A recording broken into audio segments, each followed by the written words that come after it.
bem-vindos e bem-vindes ao podcast Impulsione Saúde. Esse é um material produzido com recursos do projeto BRA 15004, produzido, organizado pela ONG Amigos da Vida, com o apoio técnico da Gerência de Vigilância das Infecções Sexualmente Transmissíveis da Secretaria de Saúde. Eu sou Fabiana Borges, sou assistente social da Secretaria de Saúde e estou aqui com meu colega Sérgio. Olá, gente, tudo bom? Eu sou o Sérgio, sou psicólogo, também trabalho com a Fabi nessa gerência de vigilância das ISTs. Isso, e hoje nós estamos aqui mais uma vez trazendo para vocês um conteúdo interessante, importante, sempre relacionado às ISTs, ao HIV. E hoje o nosso tema é vulnerabilidade, populações vulneráveis. E estamos aqui com duas pessoas, né? Uma convidada, um convidado muito especiais. Eu vou pedir que vocês se apresentem, por gentileza.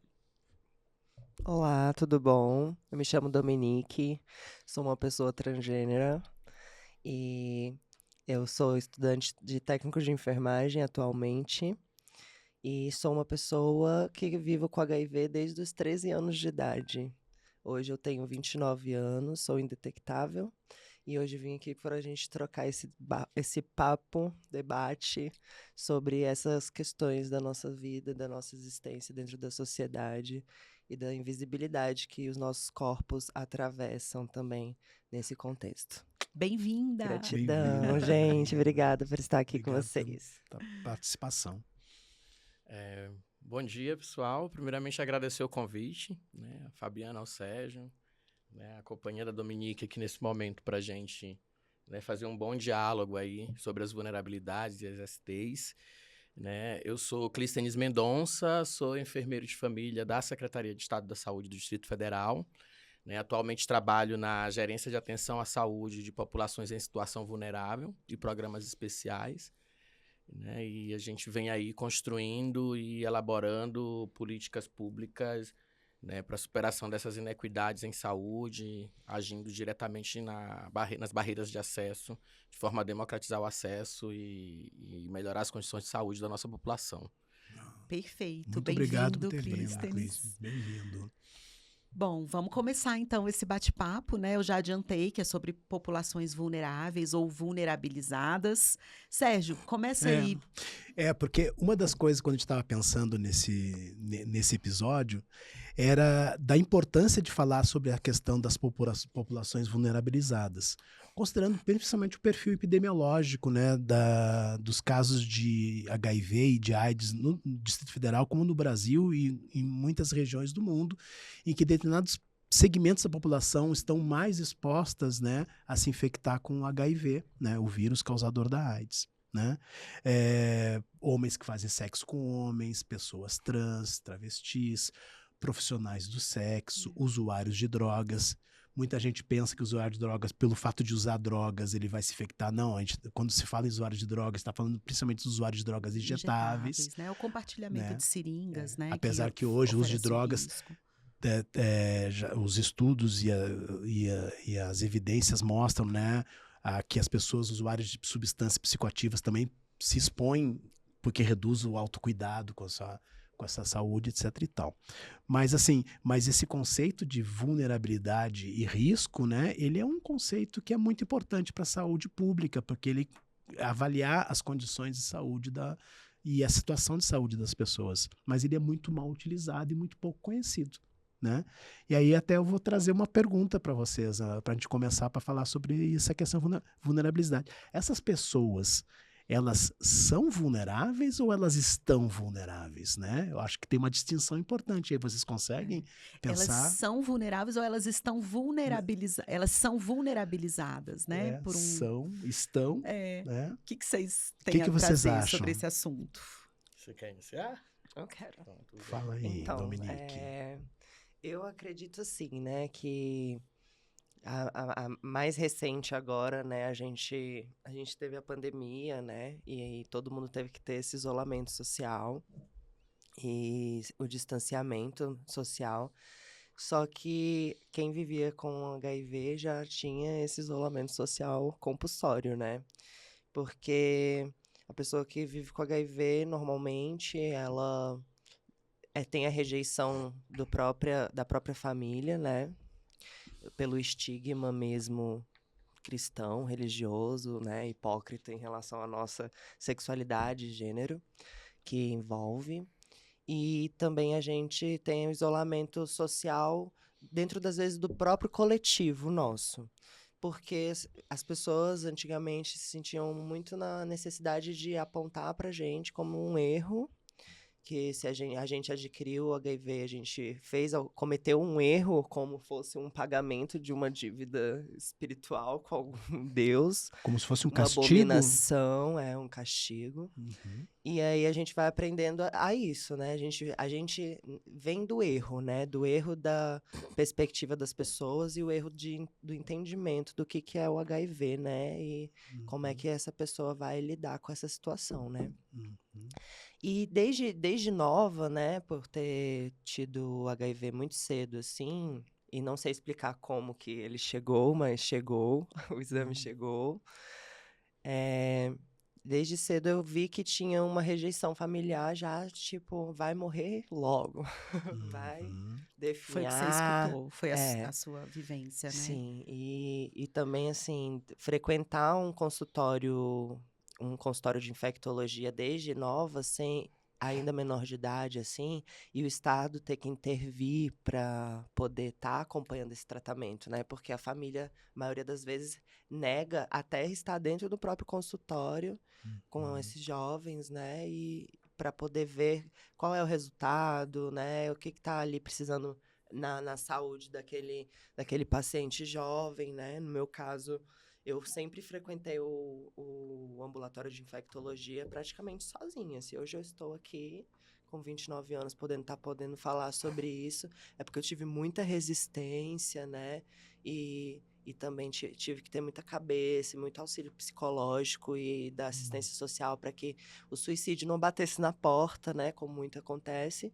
Mas a gente caminha com vontade de ir para frente, né? Então a gente vai cuidar da saúde, vai atrás dos medicamentos, se não der certo a gente vai adaptar para outro, né? E vai convivendo assim, vamos dizer assim, num sigilo de que a gente, como se não tivéssemos, né, o vírus, porque a gente está cuidando, está indetectável, está bem, mas a gente sempre está vulnerável a ser nós mesmos, né? Falar de si é muito fácil, de gênero, sexualidade, hoje em dia, mas você falar sobre, eu sou soropositiva, eu tenho um HIV, me amem, né? Me amem, se relacionem comigo, quero ter vida sexual ativa, quero ter prazer, quero acessar os meios dentro da minha comunidade, as festas, baladas. E tem direito a as isso, relações né? afetivas, sexuais. Então, assim, eu acho que a gente ainda vive vulnerabilizado, excluído compulsoriamente, né? Eu acredito que é uma coisa bem compulsória mesmo. A gente vive por trás dos panos, né? A gente, às vezes, se encosta na Constituição em relação que a gente pode ter o direito do sigilo. Mas até que ponto esse sigilo nos silencia e nos tira a presença, né, social e os nossos meios, a gente acessar. Você está trazendo várias camadas, né? Você trouxe a questão do viver com HIV, né? E do estigma, né? Que você sofreu com relação a isso, e isso te vulnerabilizou em alguns momentos da sua vida, né? Foi. Você trouxe também a sua identidade de gênero, orientação sexual, que também, devido a um estigma, um preconceito, te vulnerabilizou, né? E a sua saúde mental também, né? Então, para mim, fica muito... fica definido, assim, que essa vulnerabilidade, ela não necessariamente ela não é sua, né? Ela veio, Ela né, vem por junto com conta esse pacote, de um né? Você pacote. compra um pacote, né? Social marginalizado na ideia da comunidade, né? Das pessoas à nossa volta, de que você é travesti, você é gay, aí você já tem uma doença e você já tem todo o combo já para poder ser excluído e viver no isolamento compulsório mesmo, sabe? E para você, Clístenes, como é que... Como é que você vê essa questão? Até porque você trabalha, né? Esse é o teu campo de atuação dentro da Secretaria de Saúde, inclusive, Sim, né? a gente, né, quando faz essa discussão da vulnerabilidade, né, e aí eu agradeço muito a pergunta que me foi feita, que nos foi feita, né, porque a gente ouve muito, né, isso, as populações vulneráveis, as pessoas vulneráveis, né, e aí a gente compreendendo a vulnerabilidade como uma estrutura de vida cotidiana influenciada por alguns fatores que são ambientais, que são sociais, né, que são históricos, né? Não há como se falar de populações vulneráveis, né? A gente tem inúmeros fatores determinantes condicionantes que acabaram por colocar essas pessoas em situação de vulnerabilidade. Então, assim, e aí não fazendo confusão com diferença, né? Porque as diferenças existem e elas são importantes. Mas a gente está falando aí de fatores que influenciam, inclusive, negativamente nas condições de acesso dessas pessoas ao sistema de saúde e nas condições dessa pessoa de manutenção e autocuidado, de manutenção da sua saúde e autocuidado. Então, assim, elas estão vulnerabilizadas, essas pessoas estão vulnerabilizadas. E as vulnerabilidades, elas são várias, né? E são construídas. E são construídas socialmente. Né? Quando a gente fala de vulnerabilidade pelo gênero, a gente está falando de uma construção social. Quando a gente fala de uma vulnerabilidade por raça, etnia, a gente está falando de uma construção social.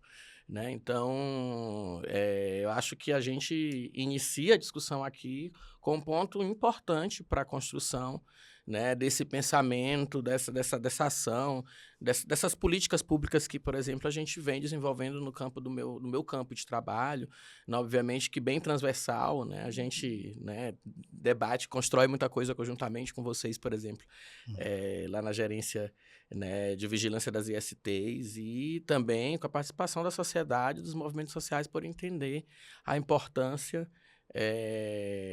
dessa compreensão, né, de que as pessoas elas estão vulnerabilizadas, né, e que aí a gente precisa aí avaliar como é que esses fatores históricos incidiram aí sobre essa população e as formas de construir política pública e ações. E vocês conseguem identificar algum fator, assim, porque assim é muita gente, né, nessa condição, né? Pô, eu falei homens que fazem sexo com homens, pessoas trans, profissionais do sexo. Mas o que tem em comum? Eu acho que tu deu uma dica, né? Porque tu falou pessoas marginalizadas, né? Sim. Pô, o conceito de marginalização, ele é duplo, né? Pessoas que estão à margem, sim, mas estão pessoas que a gente chama criminoso de marginal, né? Como se estivesse à margem porque estão fazendo uma transgressão, né? Sim. O que vocês imaginam? O que é em comum? Quais os elementos que compõem essa... por que essas pessoas acabam sendo colocadas, não se colocando, sendo colocadas nessa condição, assim? De à margem, né? À margem, né? O que vocês pensam disso, assim? O que eles têm em comum, assim? O que tem em comum nessas pessoas? Não existe uma resposta pronta, mas assim, incrível. Vai ter a perspectiva de cada um que sofreu ali nessa margem, né? A margem, ela pode não trazer sua perspectiva. A margem, ela não é um lugar, né? Ela é tudo que vai para fora de um centro, né? Então, quando você atravessa a margem, por atravessar a margem de vários sentidos, né? Eu ali me encontrei, né? Mas não foi eu que me coloquei à margem, né? Já me avisaram, ei, ó, esse trejeitos isso é coisa de pessoa que não é cisnormativa, né? Ou você é viado, trans, sim, né? Travesti, e aí você já tá saindo da régua, da linha da régua, né? Então você já vai à margem. A margem, ela é muito sutil, né? Porque a gente nem sabe, às vezes é só um trejeito, às vezes é uma situação, um resultado de um exame positivo num laboratório, né, de teste de ISTs e HIV, né? Então, assim, você atravessa a margem por você sair do ambiente de um conforto, entre aspas, porque eu acredito que pessoas heterossexuais normativas e pessoas ditas certas dentro da sociedade, né? Elas estão com ISTs, estão também com HIV, mas elas vão morrer com alguma doença, algum sintoma de alguma doença, né? Que que vêm por essa falta imunológica. E Uhum. aí elas talvez nem descubram, né? Porque elas não vão atravessar a margem de que é sair da sua zona de conforto, né? Uhum. Do seu sexo sem prevenção e ir até um laboratório fazer um teste de HIV e Ou ST. até um profissional de saúde oferecer um teste para essa pessoa Sim. que está na norma, né? Na dita norma da sociedade, né?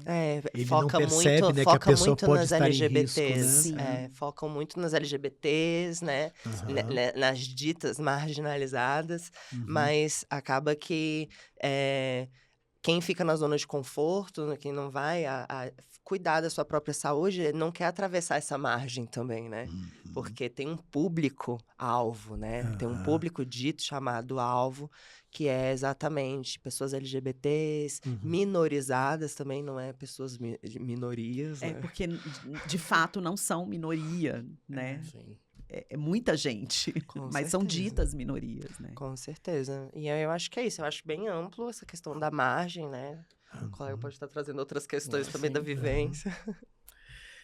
Eu considero uma coisa importante quando a gente fala sobre essa questão, e aí na minha primeira fala eu coloquei um pouco sobre a questão dos fatores históricos e sociais, né? Essa construção social que determina aí o que é a vulnerabilidade. E aí a gente pega, vamos fazer um histórico da sociedade, né? Do modo de produção que a gente vive hoje, né? E a partir de quem, a partir de qual perfil, de qual padrão ele se constituiu, né? Então, quando a gente fala de sociedade cis, heteronormativa, né? A gente está falando de uma sociedade que o poder, ele ficou concentrado em homens brancos, heterossexuais, cis, heterossexuais.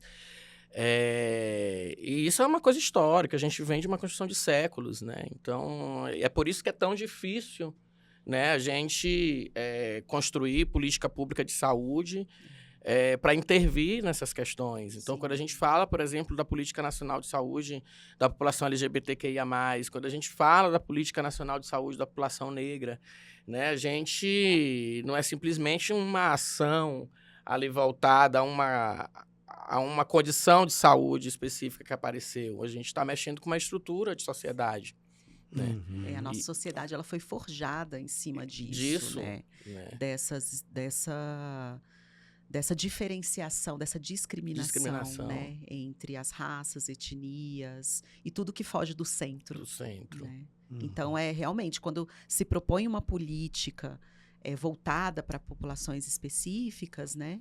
Está se propondo também mexer na estrutura dessa sociedade. Por isso que é tão complicado, né? Mas tão necessário também. Sim. Né? Você colocou uma coisa interessante, Clístenes, assim, né? Como a sociedade, né, usa para dominação. Quer dizer, Sim. quem está, né, com o poder, né, cria mecanismos para que esse poder não saia da sua mão, né? Então, o risco, ameaça quando muitas vezes a diversidade se mostra na sociedade, e aí isso pode se tornar uma ameaça e ameaçar dito, né, poder, né, instituído. Porque talvez eu estava pensando assim, mas como é que a gente vai sair desse circuito, né? Como é que a gente intervém nele para que ele se construa ou se reconstitua de outra forma, né? Eu me lembrei que Dominique colocou uma palavra uma hora, assim, né? Que ela disse assim, né? Eu fazer, né? Ou seja, não tem como não pensar em desconstrução, e você também colocou na tua fala, né, de que as pessoas que estão nesta condição ou envolvidas nessa coisa não sejam protagonistas. Elas não têm que ser pacientes. Na saúde é muito fácil, né, nesse modelo, na relação médico-paciente, colocar o paciente como vulnerável, né, como se fosse abaixo do profissional de saúde.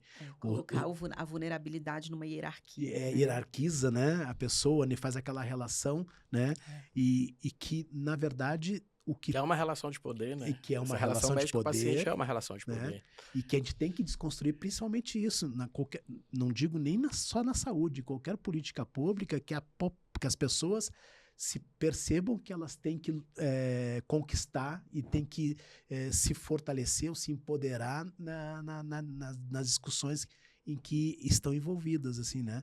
Me parece que é um caminho, né? As pessoas começarem a serem mais participativas para poder influenciar nessas políticas públicas, Os né? movimentos sociais. Com certeza.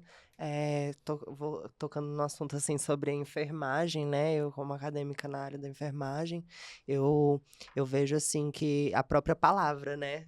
Você falou de subordinação e hierarquia dentro da própria saúde, né? Médico, a relação entre médico e toda a equipe de enfermagem. Toda a enfermagem tem também uma questão de hierarquia dessa de estar à volta, porque o nome da enfermagem já diz, a margem, né? Ela que cuida da margem, né? De tudo que sai do eixo, né? Dito natural, normal, né? Que caminha esse percurso. Então, assim, e a enfermagem tem uma história também disso, né? De pessoas ditas marginais, vulneráveis, né?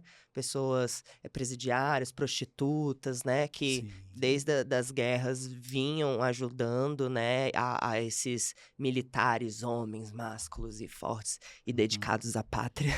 E brancos. Vem ajudando a eles a cuidar da saúde e reduzir esses danos desde a época dessas guerras, né, que foram acontecendo ao longo da história do tempo, né?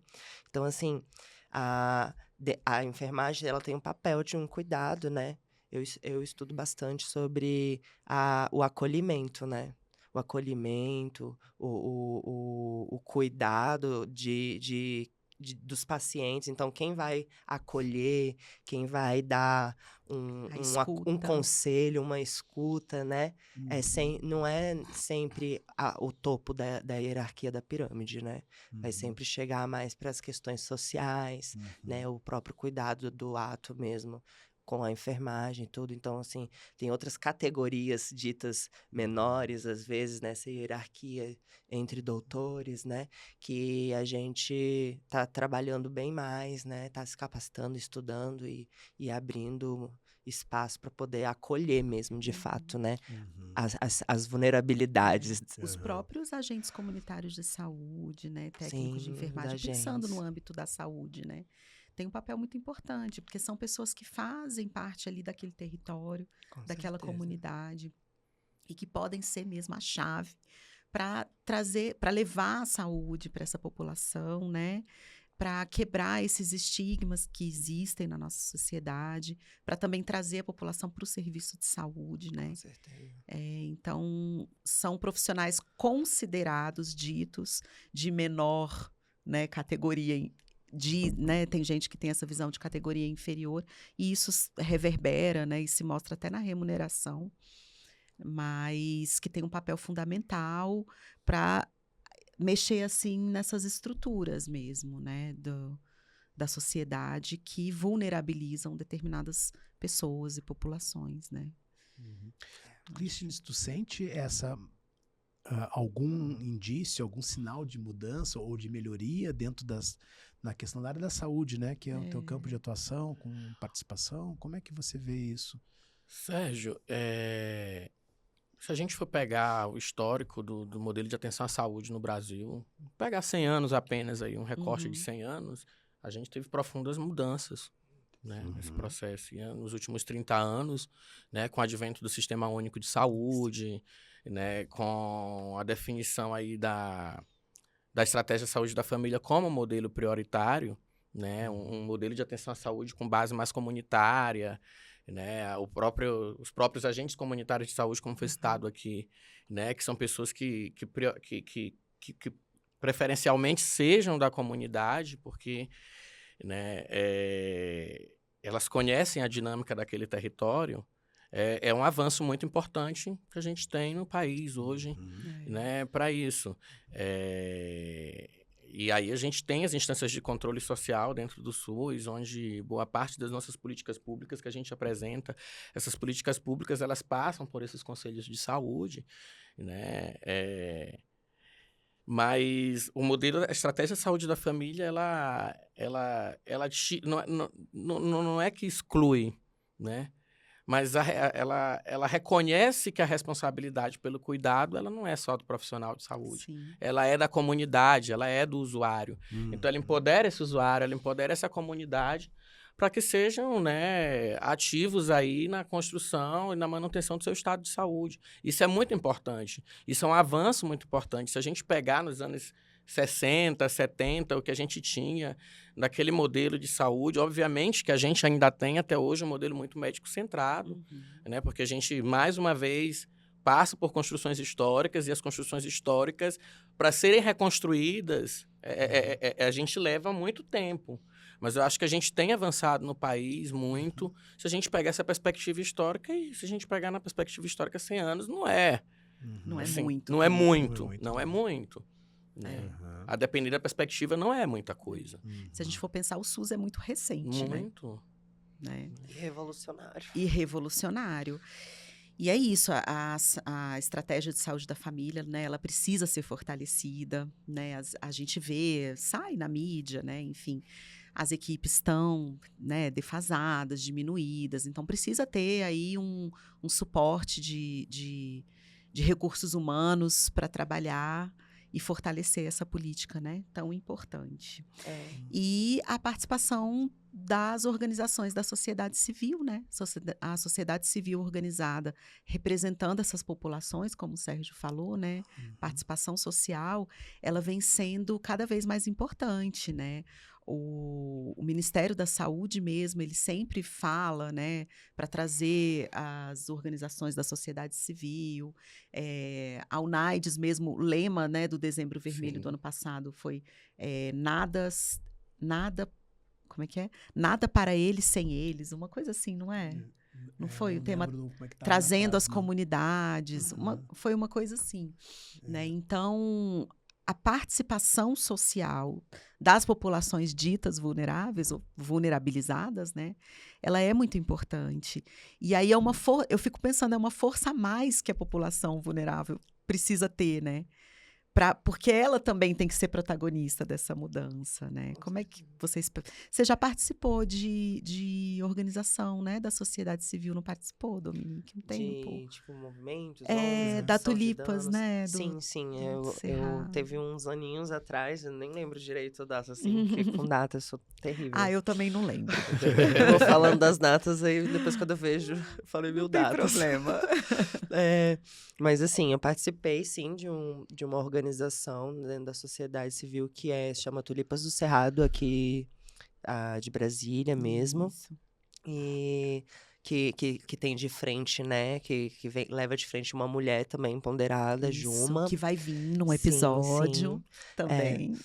E assim, dentro desse contexto de redução de danos que eu aprendi, a gente ia pra rua, era onde a gente tinha enfermagem também nesse coletivo, psicólogo, tinha uma enfermeira, tinha todos lá, cuidando dessas mulheres trans, travestis e mulheres cisgêneras, profissionais do sexo. Sim. Da Asa Norte, assim, né, que ficam nos pontos específicos da cidade, que já é conhecido mesmo, né, com um ponto de prostituição, né, e tudo. Então, assim, as meninas dali tiram, dentro dessa vulnerabilidade, elas tiram o dinheiro, elas tiram o aluguel, elas tiram a comida, né, o que mantém aquele organismo funcionando. Então, a gente tem que também tratar com amor a vulnerabilidade, a marginalidade, sabe? Porque, às vezes, muitos estão ali, impostas ali também, mas dali que tira o caminhar dela, né, o sustento. Então, assim, eu aprendi muita coisa, me sensibilizei muito, né, a gente pode fazer prevenção, ensinar como utilizar o preservativo, tanto externo, tanto interno, né, quebrando alguns paradigmas também com a binaridade para poder as pessoas acessarem a prevenção, né, combinada, os resultados dos atuais de medicamentos de prevenção, né? Sim. PrEP, PEP e tudo. Sim. Então, a gente sempre levando um contexto de técnico mesmo para que as meninas apliquem, entendam, né? Formem a mente delas de que mesmo estando numa vulnerabilidade, numa marginalidade, tem cuidado, né? Tem redução de danos, né? E isso envolve toda a comunidade de rua, né? Então, desde as prostitutas, desde as travestis, desde das mulheres ali, desde dos moradores de rua, né? As pessoas que estão em situação de rua. Uhum. Então, assim, a gente tem que ter um olhar sensível para cada situação e entender que ali ainda existe um ser humano que precisa de cuidados Claro. e não de repreensão. Porque a repreensão ele já tem todos os dias ali, né? Na rua. Então, ele precisa de acolhimento e de redução de danos, né? Dos efeitos dali, a qual ele se encontra, né? Isso, a gente vai receber a Juma, né? Ela era linda, Num maravilhosa. episódio, num próximo, que a gente vai fazer sobre trabalho sexual e as ISTs. tudo. Vai ser muito bom. Gente, uma coisa muito legal que vocês estão falando, porque assim, estão levantando duas questões. Não tem outro caminho se as pessoas... as pessoas têm que perceber que elas têm que sair para fora. Como você falou logo no início, né? Pô, é um segredo, um sigilo, uma proteção, né? Sim, tem que se proteger dessa vulnerabilização, né? Que muitas vezes o estigma, o preconceito, a discriminação, a exclusão social, se falava muito, né? Na morte civil, né?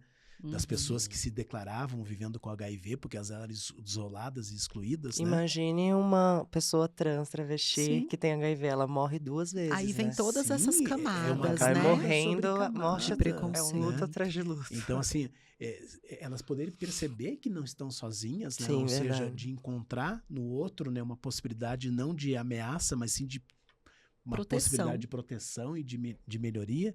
E aí vocês colocam, assim, 2 papéis muito legais, assim, né? Que é tanto aquele que formula a política, né, como aquele que participa. Não, as políticas de saúde têm que ser organizadas assim. Olha, naquela região não tem serviço, naquela região fecha às 5 da tarde. Como é que uma profissional do sexo vai buscar serviço no horário que ela está descansando, né?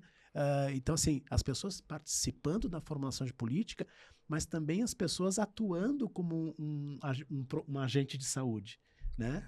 Eu conheço muitos trabalhos, e assim, o trabalho que você falou de programas de redução de danos, sim, né, sim, que é muito voltado inicialmente a pessoas que danos associados ao uso de drogas, né, e a questão do HIV se tornou, né, um componente importante, mas assim, usuários de droga conversando com usuários de drogas, pessoas trans, travestis conversando com pessoas trans, travestis, levando informação, levando conhecimento. Então, atua não só como um agente de saúde, como também atua como um formulador de política, né?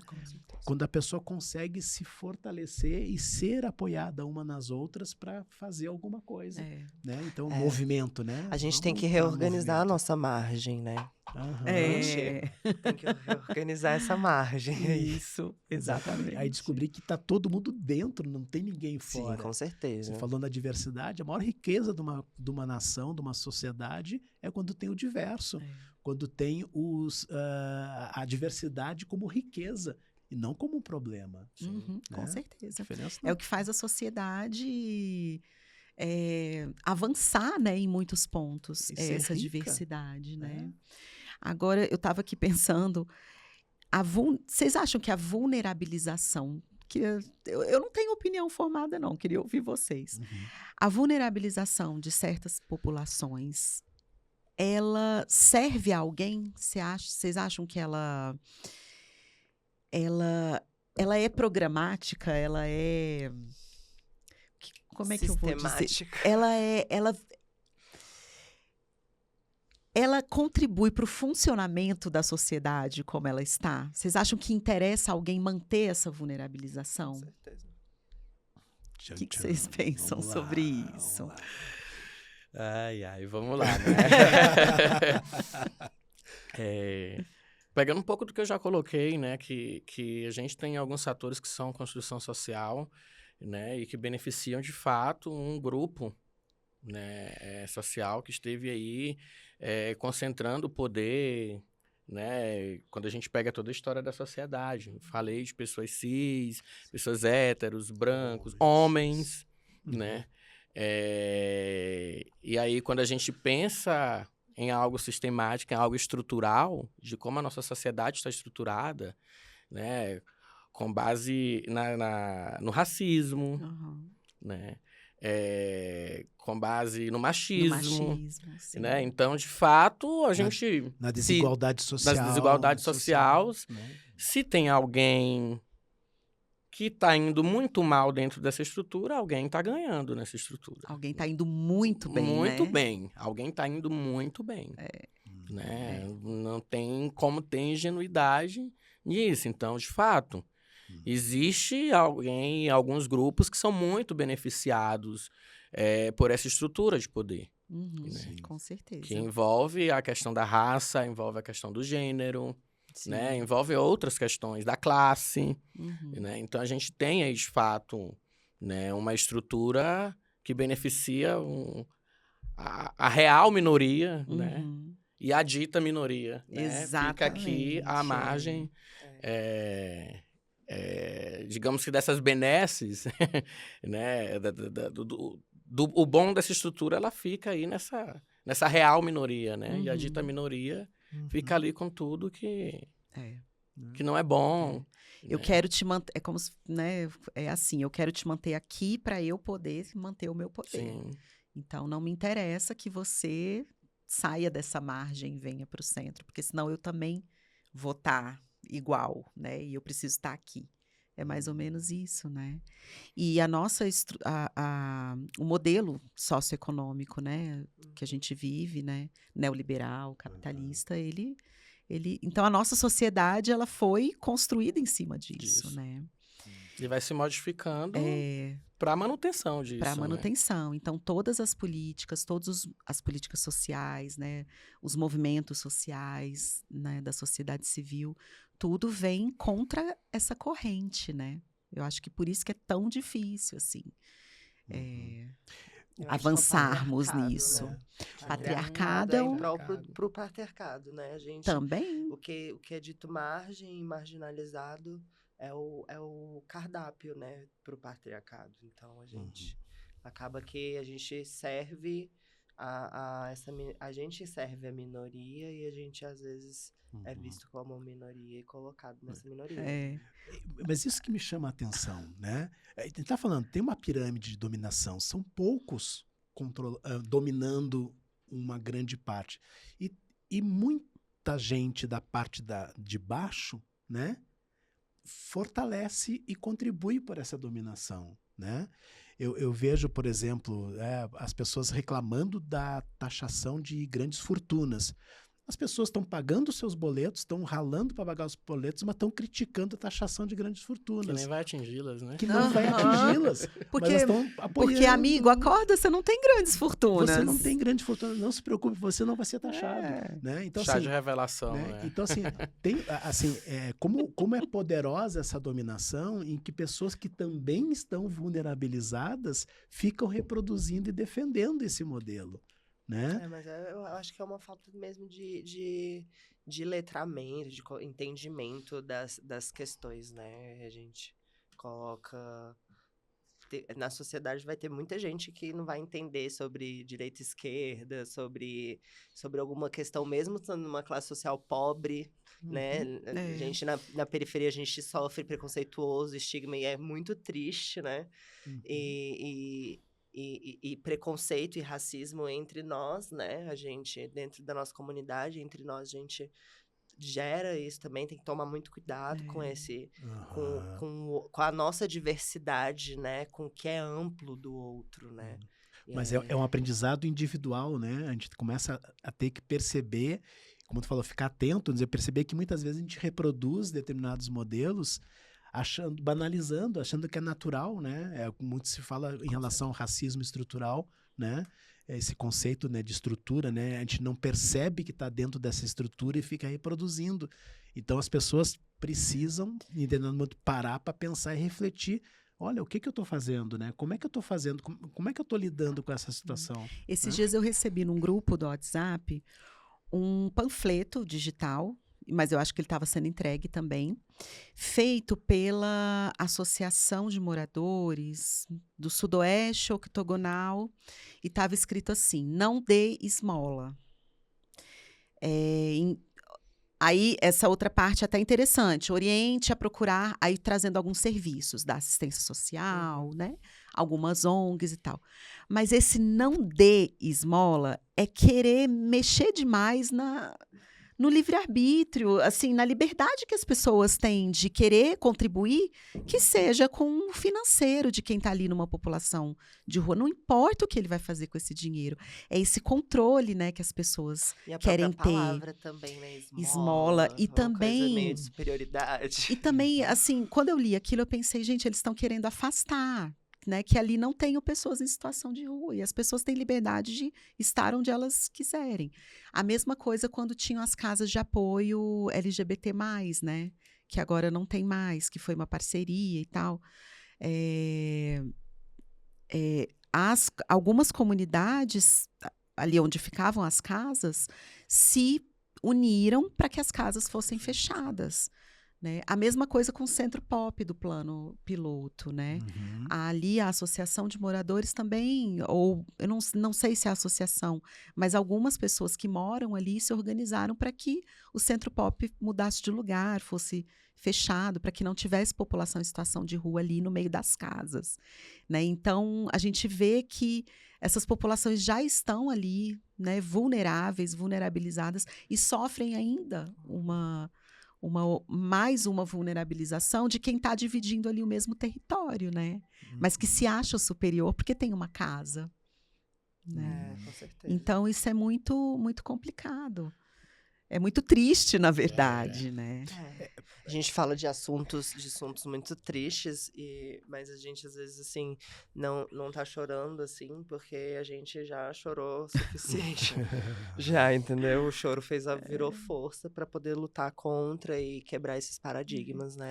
E tudo bem chorar também, né? Acho que tem pessoas e tem momentos também que a gente quer desabafar, precisa desse apoio e chora porque é sofrido, mas ao mesmo tempo ter esse suporte dos pares, como o Sérgio falou, para ir à luta, né? Para avançar. Porque a gente agora não tem mais tempo para ficar chorando, porque que a gente vai chorar para quem? Quem é que vai salvar, né?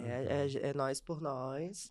E aí a gente ou ocupa o espaço e avança e faz, ou ocupa a saúde e revoluciona, né, com pesquisa, ou no próprio cuidado também, que já é uma coisa bem importante, né?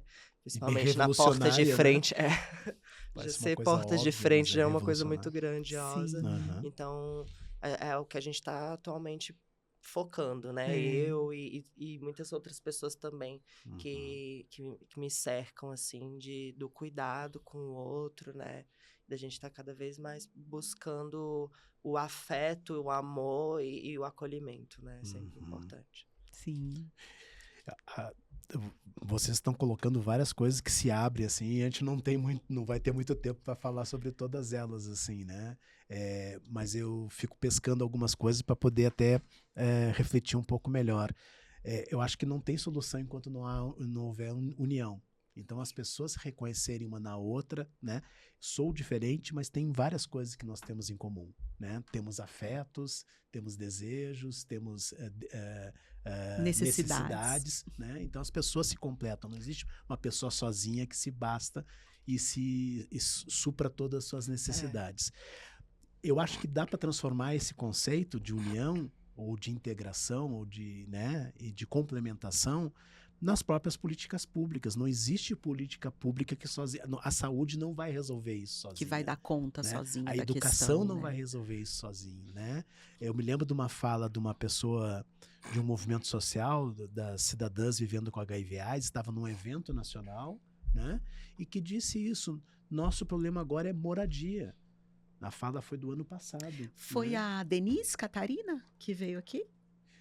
Ela falou de novo, mas eu tinha ouvido já essa fala anteriormente do no Cidadãs evento do Ministério da Positivas. Saúde, e dizendo assim, nossa questão é moradia, é habitação nesse momento. Estamos precisando, e existe hoje em dia um bloqueio de acesso, né? A gente vê muitas vezes na questão, a discussão a respeito do passe livre das pessoas vivendo com HIV, a questão do direito à aposentadoria, acesso a benefícios sociais.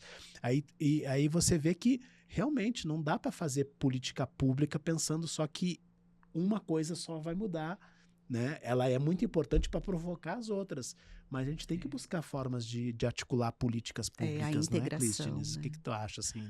Como fazer? Ou como você tem a fórmula mágica, né, de como integrar essas Quem políticas? dera. Com certeza não. Queria ter Puxa essa vida. fórmula. A gente já está numa condição maravilhosa se nós tivéssemos essa fórmula, Aham. né? Mas é uma questão difícil. É uma questão difícil, mas é uma luta necessária, né? Quando a gente pensa nas condições de vida da nossa população, a gente precisa ter uma série de políticas públicas integradas, Integradas, né? né? Isso Então, mesmo. assim, muito se fala de intrasetorialidade, de intersetorialidade, né? Mas ali no cotidiano, construir essa intersetorialidade é muito difícil. Eu Muito. trabalho também com outras políticas públicas voltadas a outras populações, né? Não somente a população LGBTQIA+, mas, por exemplo, aqui já foi falado um pouco sobre a população em situação de rua, né? Que a gente... É um problema histórico no mundo inteiro, né? A gente vê, por exemplo, o que está acontecendo em Paris agora, por ocasião das Olimpíadas. Hoje mesmo foi a primeira coisa que eu vi sobre arquitetura hostil em Paris, né? No contexto das Olimpíadas, em que as pessoas em situação de rua foram retiradas do centro, Olha, né? Para que os Higienização. turistas chegassem e e pudessem que geralmente ocupar. são imigrantes, né? Normalmente são imigrantes. E aqui também a gente, na nossa pasta, trabalha na construção de uma política pública voltada a essa população. Mas ela, por si só, não é suficiente. Né? Sim. Quando a gente fala, por exemplo, dessa população, a gente precisa falar de política pública de habitação. Né? A gente precisa falar de política pública de educação, a gente precisa falar de política pública de assistência social. Né? A gente tem esporte, Segurança- trabalho e renda, Segurança alimentar. Cultura. né? Mas é importante que a gente pense sobre sobre essa interação, sobre essa interlocução entre essas políticas. Mas nenhuma sozinha é suficiente. Às vezes elas unificadas, elas ali, digamos assim, também não têm se mostrado suficiente. Né? É sempre um desafio. É sempre um desafio porque as políticas públicas elas precisam também responder às transformações cada vez mais rápidas, né, que a sociedade que vem ocorrendo na sociedade. Né? A gente está aí num momento em que as tecnologias elas passam por uma Elas são modificação muito rápidas. rápida, assim, né? E às vezes é difícil as políticas públicas acompanharem Sim. né, isso tudo. A gente vem de um contexto de pandemia aí em 2020 em que a gente, né, desde 2020 em que a gente teve um aprofundamento aí de muitas questões sociais e a gente não está conseguindo, enquanto Estado brasileiro, né, a gente não está conseguindo ainda responder. Né? Ao impacto disso tudo, viveu, né? Desse momento que a gente viveu. A gente está vivendo os impactos disso tudo e a gente ainda não está conseguindo, enquanto Estado mesmo, Ainda apresentar, sofrendo essas consequências, né? sofrendo as consequências e tentando ainda elaborar, né? Elaborar como intervir nessas novas condições que não são tão novas assim, né? Elas se ampliaram aí. A gente tem as ferramentas, né? Agora administrar bem elas e dar direito às pessoas, né? Eu falo isso porque, voltando aqui pro assunto HIV, né? A gente... o Brasil, eu acho que é o único país do mundo que tem acesso a antirretrovirais e tratamentos para HIV gratuitos, né? Eu tenho amigos que, tem 23 combinações daqui dos remédios aqui antirretrovirais no Brasil. E aí ele já, a genotipagem de vírus dele já não pega nenhuma, não faz nenhuma leitura desses medicamentos, né? Então ele tem que voltar para a Espanha, porque só tem um medicamento lá para ele que combate esse tipo desse HIV, desse vírus, né? Então, assim, não é só tomar um remedinho. Outra coisa também, não é só dar PrEP para homens gays brancos viverem sua vida sexual livre, sendo que dentro do contexto atrás das cortinas, né? A gente tem as mulheres em casa que os maridos saem e têm as suas relações sexuais e elas são contaminadas dentro de casa, cuidando dos filhos, Isso é cozinhando e muito passando. silenciado, E né? ela não vai ter acesso porque ela nem vai saber o que tá rolando, Uhum. entendeu? Então, assim, tem muitas cortinas que tem que se abrir para poder dar Sim. palco para esses atores, né? Essas Sim. pessoas atuarem nas suas próprias vidas. Não só a gente falar LGBT, trans, aí chama alguém, um gay, chama uma trans, e aí Uhum. vai lá, a gente vai saber aqui fazer a receita do bolo e tá Com pronto, é isso certeza aqui. não. Não é, tem muitas outras vozes que elas jamais vão ser lidas ou escutadas se a gente sempre focar HIV e ST para pessoas LGBTs e comunidades Sim. minorizadas. Então, assim, eu acho que é muito mais amplo a gente falar também sobre as gestantes, né? O avanço do direito da mulher com HIV poder amamentar o seu filho, se acaso não estiver indetectável, porque entre o meio nosso, né, o meio gay também já tem a prevenção combinada. Então, se uma pessoa que tem HIV, uma relação soro discordante, um tá indetectável, o outro que ele nem precisa da PrEP, vamos dizer assim, porque alguns estudos dizem, se quem é positivo tá indetectável, Uhum. o outro A não vai chance estar é contaminado, a dele chance é dele muito passar menor. o vírus É, é zero. E aí já vai ser uma PrEP que vai já para outra pessoa que já não tem a Sim. mesma condição de uma relação soro discordante adequada, né, e É. consciente, né? Uhum. Mas assim, existem muita gente vulnerabilizada, né? Uhum. E não só nós, né? Quando a gente Claro. fala de saúde, a gente está falando sobre corpos, sobre existências, então a gente tem que levar isso para dentro da casa da família, a gente tem que levar a PrEP e PEP para dentro de uma UBS, porta de entrada, saúde básica, desocupar, desobstruir os acessos de emergência da infectologia para chegar a pessoas novas, Democratizar, outras né? famílias, É. e levar isso para dentro da comunidade, que é a atenção primária, assistência de porta de entrada, né? Levar o debate, mas levar a medicação e levar acesso para as famílias, né? Para poder as mulheres terem consciência, entender quais são os riscos que ali envolvem e também toda a comunidade ter direito mesmo, entendeu? A gente parar de padronizar medicamento para questão de sexualidade ou comunidade, né? Sim. A gente Sim. é um medicamento, é cura, é um tratamento, né? Uhum. É outra coisa também, como o Brasil é desenvolvido em relação ao tratamento gratuito, entender as imigrações em relação à busca dos antirretrovirais, né? Sim. Eu nasci na Argentina, sou imigrante, então eu não sei o que eu faria fora do Brasil se eu não tivesse acesso ao meu tratamento desde a infância, né? Não sei como é nos Estados Unidos ou em outros lugares, que é pago, é dólar. Então, assim, eu acho que aqui é um lugar que é um grande país de pesquisa e desenvolvimento e acolhedor mesmo para nossa vulnerabilidade, para além da nossa sexualidade de gênero, entende? Uhum. Todos os contextos, abrir e expandir mesmo, sabe? E é um país que tem um histórico de luta social para que a saúde fosse universal, né? Sim. O movimento de reforma sanitária, a organização da sociedade, tudo isso levou, né? Foi um direito lutado, adquirido, né? Não foi dado. Uhum. E ainda está em luta. Não Sempre está em luta, né? Não é à toa, o Cristo, a visão histórica que ele tem, né, dá para ver claramente, né, que o SUS surgiu a partir da redemocratização do país. Sim. Né? Então ele é fruto também do movimento social que lutou por uma reforma chamada reforma sanitária. Isso. E, e o surgimento da AIDS no Brasil, década de 80, coincidiu Veio com esse junto, momento. Então, veio tudo teve junto. uma grande mobilização social e foi um dos países que mais colocou a participação da sociedade na formulação e nas políticas públicas de combate ao HIV/AIDS. Então, assim, dá para ver como foi não é coincidência, né, que no Brasil se constituiu de uma certa forma diferente. Tu vai no exterior, fala da política brasileira de luta contra a AIDS, né, do enfrentamento, né, mas vocês têm muita participação social lá, né?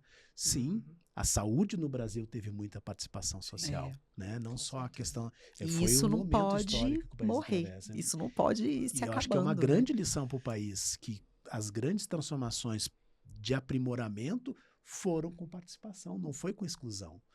Eu acho que se tivesse um avanço de cura, uma coisa assim, eu ainda estivesse viva pra ver tudo isso, né? Eu sou nova, mas eu fico assim, meu Deus. Por exemplo, Mas eu acho que se tivesse uma cura, poderia vir do próprio Brasil, né? Porque tem muita pesquisa, né?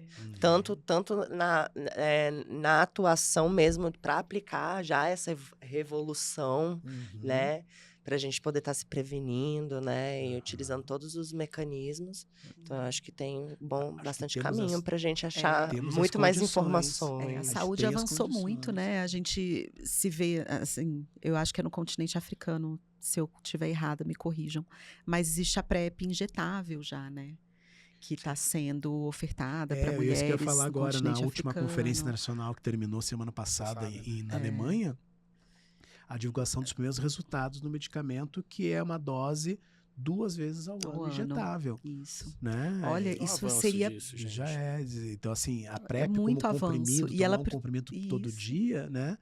Aí, rapidamente, ela vai se tornar... Vai ter uma nova parceira, que vai ser o uso de uma PrEP injetável de 2 doses anuais. Isso. E Deu isso 100% precisa... de eficácia. 100%. E isso 100% precisa de estar eficácia. democratizado, né? Com certeza. Espalhado. Porque imagina, 2 vezes ao ano. Isso é maravilhoso para mulheres em situação, né, vulnerabilizadas, trabalhadoras sexuais, que estão em situação de rua, né? Então, pessoas ali que têm uma dificuldade mesmo, que enfrentam, né, uma dificuldade, barreira de acesso ao serviço de saúde. Isso é E muito nota, bom. assim, uma coisa que eu vi da notícia quando foi a divulgação, imediatamente associada à divulgação dessa evidência científica e desse produto, né? A movimentação da sociedade civil dentro do evento dizendo sim, beleza, né? Então, cabe, né, aos governos, né, a capacidade de produzir, né? Essa e medicação. começou a discutir, inclusive, quebra de patente. Né? Ou seja, não, esse medicamento, então, tem que ser rapidamente... Que o Brasil foi pioneiro lá em 97 com o Truvada, AZT. não era Eu tava Truvada? lá, eu vi. Eu estava É o lá, Truvada? Foi o AZT, não? Efavirenz. Efavirenz. O Efavirenz, que foi a licença compulsória, foi a primeira licenciamento compulsório de medicamento para HIV. Aquele Truvada era o que mesmo? O Truvada é o da PrEP. É o da PrEP. Então, o da PrEP. mas vinha como também um tempão como Truvada, também era conhecido porque Truvada, ele era Truvada. comercializado. E aí entrou na política pública. Não, mas o Estado tem que fornecer esse medicamento como uma Aí isso uma foi estratégia. um pouco mais recente, já foi 2000, não foi? Foi menos de 5 anos atrás. Assim, foi últimos mais 5 recente. anos, né? Mas então, o próprio medicamento. Então, o Brasil ter tido uma lei que diz que antirretroviral tem que estar no SUS, tem que ser público. Não é medicamento antirretroviral no Brasil vendido em farmácia. Porque senão uns que podem pagar vão ter privilégio e os outros não. Apareceu a partir E desse é sobre medicamento isso, comercial. né? Porque quem paga um remédio para HIV nos Estados Unidos em dólar é quem tem privilégio, né? Sim. A pessoa em vulnerabilidade, ela vai morrer. E esse sem ter antirretroviral não acesso. é gratuito, ele é público. Eu gosto muito de frisar a diferença, né? As pessoas, mas o medicamento para AIDS é de grátis. Não é grátis, você pagou imposto, você tem direito ao acesso a esses insumos. Ele é público, mas... preservativos, como também os medicamentos. Isso. Com certeza. Pessoal, a gente precisa finalizando, né? E aí, nossa, foi maravilhoso. Eu queria dizer uma coisa que, assim, eu acho que esse podcast, né, e esse projeto da ONG Amigos da Vida tem um papel muito importante por trazer informação, né, para a sociedade, para quem vai assistir, escutar, mas também de levantar a poeira, esse tema, né, para que ele seja cada vez mais capilarizado e falado por aí. E aí, os episódios, a gente procurou fazer, Dominique, dentro daquilo que você falou, a gente procurou sempre trazer também pessoas e temas que não estão nas populações-chave prioritárias e que também são importantes, né? A gente vai ter agora o próximo episódio que você vai participar, que é o Vivendo com HIV, né? A gente ainda vai ter um que é o Bela Recatada e do Lar, a prevenção silenciada, que é justamente sobre mulheres cis, héteros, que estão ali num relacionamento estável. Claro, não só, né? E que, de alguma forma, não estão pensando sobre isso, mas que correm também um risco, né? E a gente ainda vai ter um sobre trabalhadoras sexuais. E tivemos outros, assim, para falar sobre vários assuntos, né? Prevenção combinada, festas de sexo, festas liberais, que a gente falou sobre o sexo químico, né? E vários outros, estigma e preconceito. Então, eu acho que esse podcast também tem um serviço aí à sociedade, trazendo esses temas, né? E aí, agradeço demais vocês e quero pedir para vocês falarem suas palavras finais para a gente finalizando esse episódio, por gentileza. Então, gente, eu sempre começando, né? Não tem problema, é claro. Eu dou a última voz pra vocês. Primeiro as mulheres. Quero agradecer pelo convite, né? Por estar aqui, por estar viva, por estar indetectável, agradeço. Por ter direito a esse acesso, né? E também agradecer também toda a trajetória, né, de resistência. Agradecer a mim, né, pela força e garra de estar sempre tentando melhorar em cada queda, né, em cada sucesso. Isso. E dizer assim que eu fico muito feliz, gratificante estar participando do podcast, estar participando aqui com vocês, ter encontrado pessoas que são gratiluz na minha vida, porque muita coisa, gente. Muita coisa. Eu fico. Eu vou te interromper um pouquinho. Eu fico muito feliz de te receber e te ver aqui. Eu fico até emocionada, porque te acompanhei durante muito tempo. Quando você chegou lá no serviço de saúde que eu trabalhava, você tinha. Quando você chegou lá, eu acho que eu fui uma das primeiras pessoas que te acolhi, te atendi. E venho, né, te acompanhando até o ano passado, 2022, até um pouquinho assim depois. Foi. E lá no começo do ambulatório trans, então eu fico muito feliz de estar aqui com você e de te ver bem, indetectável e fortalecida, empoderada, estudando, e isso é muito, muito gente. bom. Parabéns mesmo. Parabéns. Gratidão, gente, imensa, Que tá? bom que você teve aqui. Que você está aqui. Agradecer o convite, né? O pessoal da Geviste que fez essa ponte aí, né? Com o pessoal da ONG. Amigos da Vida. ONG Amigos da Vida, gratidão.